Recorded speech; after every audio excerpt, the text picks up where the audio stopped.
Thank you very much, ladies and gentlemen. It's a real great pleasure to be here. And I've been traveling around Europe, so I'm sorry to be slightly late, but I don't control air traffic, but I'm working on it. I think, first of all, we have to say, I will come to liability, I will come to responsibility, I will come to all of this. But let me first say, this is a fantastic opportunity for Europe. Let me underline this. Never seen in my life, my professional life, such a defining moment. I think this is not to be forgotten because the shape of the European economy, the shape of the European society is being changed because of digital. It's called, as you know, the fourth industrial revolution. We see the positive side and also the negative side, but I think first of all, we have to chase the opportunities. There's a gigantic opportunity to change completely our concept of mobility. There's a gigantic opportunity to have less pollution, less accidents, more enjoyment for people driving cars and enjoying and being, let's say, safe and safer. And there are tremendous opportunities for the car industry, for the telecom industry, for the service industry to change really the way transport is perceived. And of course, what about the environment? What about the advantages of having less pollution because you can control better bottlenecks, or less pollution because together with the idea of intelligent mobility, autonomous mobility, of course, there's also the idea of clean energy. So all of this, ladies and gentlemen, is not the dream. It's something that can be realized in the next few years if everyone works together. You can rest reassured that inside the European Commission, we really work as a team, looking at this future of mobility, the future of car, and we really, are complementing each other, looking at the various issues which imply changing the shape of the car industry. So we look at the industrial policy implications, we look at the mobility system, and from my angle, we look at the data economy, the big data, the connectivity, the autonomy, the artificial intelligence. So we are really committed as a team inside the Commission to realize what is going to be a real European dream. Europe must lead, can lead, because Europe has top of the world car industry, as top of the world telecom industry. We have an advanced mobility system. We have the right conditions to lead. So we cannot simply do what we have done, I'm afraid, in mobile telephony. Let's remember, ladies and gentlemen, what happened in mobile telephony. We were leaders of the world. We invented the GSM standard. We had control of the market. And we ended up not understanding the pace of change. I don't want to see this happening in the car industry. I don't want to see it happening again in the telecom industry. So Europe must be a leader in advanced connectivity, 5G. It must be a leader in autonomous and connected drive. And in order to do that, we need to team up with industry. We have to partner with industry. That's why we welcome very much the alliance between the automotive industry and the telecom industry. They came to us saying, why don't we work together? We are here, we have concrete projects. And on the basis of this, I think really we can do a number of kilometers to say, allow me to say that. Because I think the projects that have been defined are absolutely fascinating and concrete. Truck platooning, autonomous drive on highways, car valeting, very precise, very concrete, and based on advanced technologies. We are ready to engage both in terms of the regulatory settings and in terms of supporting when necessary.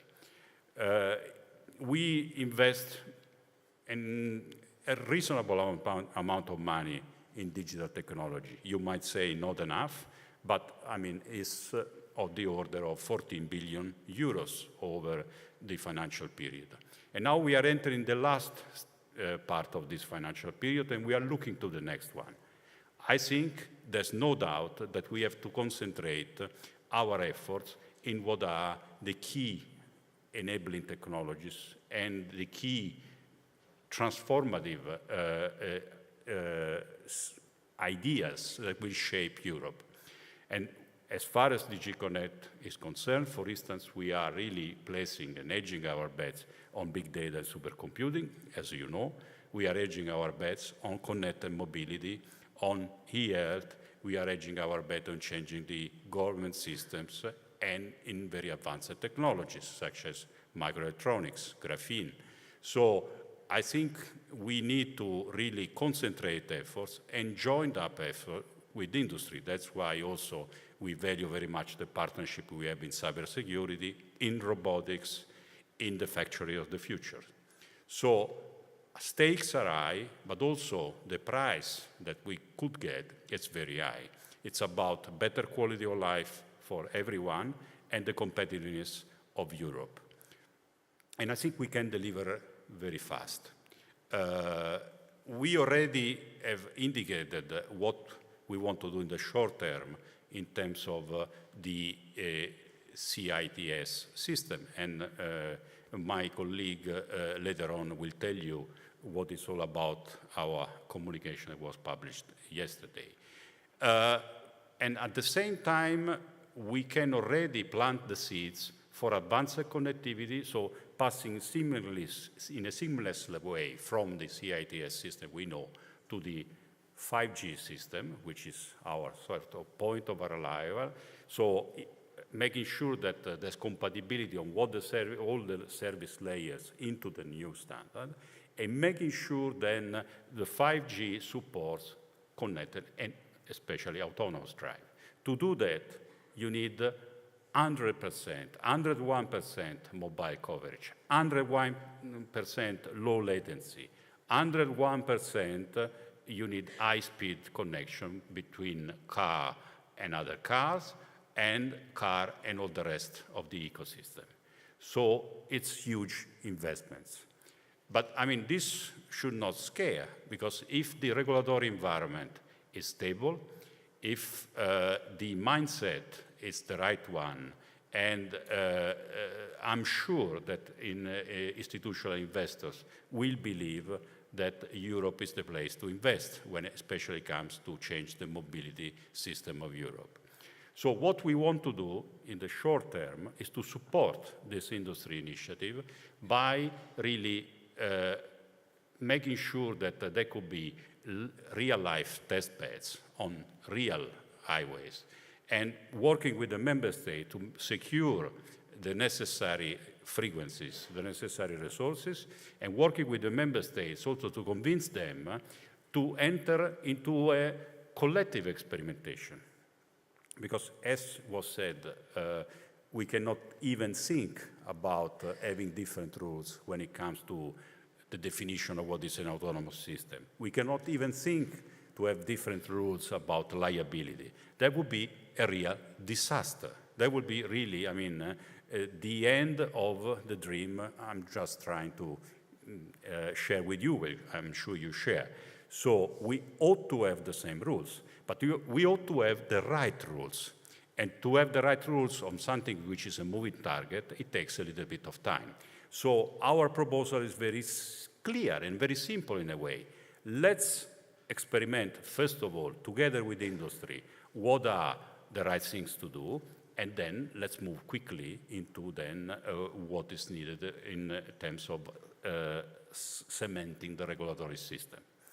So our move and our proposition, it's absolutely, in a way, simple and clear. Work with industry, work with the member state, concentrate resources, concentrate efforts to have such living test beds. And our, of course, dream in the medium term, not in the long term, is to have all our main highway covered with 5G, all our cars capable to communicate and interact and moving quickly towards autonomy and moving quickly to much more energy efficient systems and having all the support infrastructure along those main axes that are in place.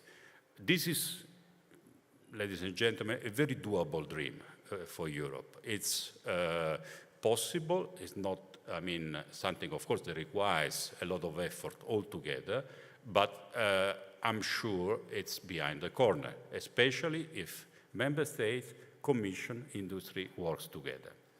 Now, of course, as I said, and as was said before, rules are very important.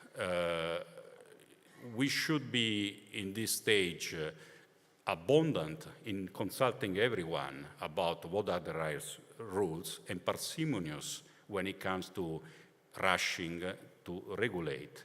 There are many things still we need to understand.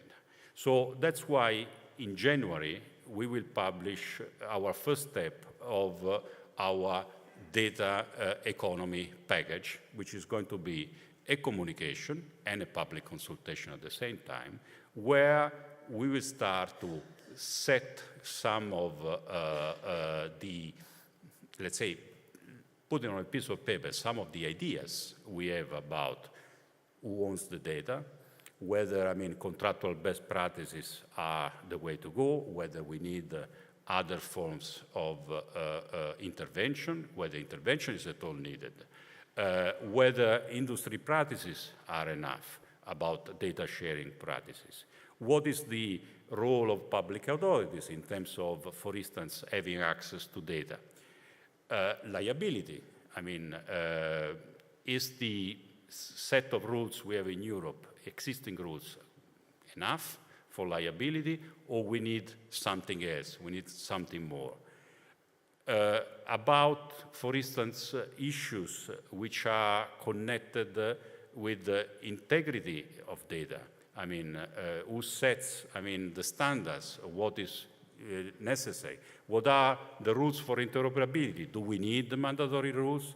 Industry standard will emerge and that will be sufficient. I think it would be wrong to say that we have the answers to all of these questions. I think we want to hear from you what is the point of view. We want to hear from industry. And then we will say very clearly, we need experimentation. We need real-life scenarios to test out not only the technology, but also the regulation that is necessary. Because we want to move fast, but we want to move in the right direction. So, ladies and gentlemen, I think connectivity and autonomy for cars opens up a completely new era for us as citizens and for industry at large. And we have to do it right. And to do it right, we have to do it together. Thank you very much.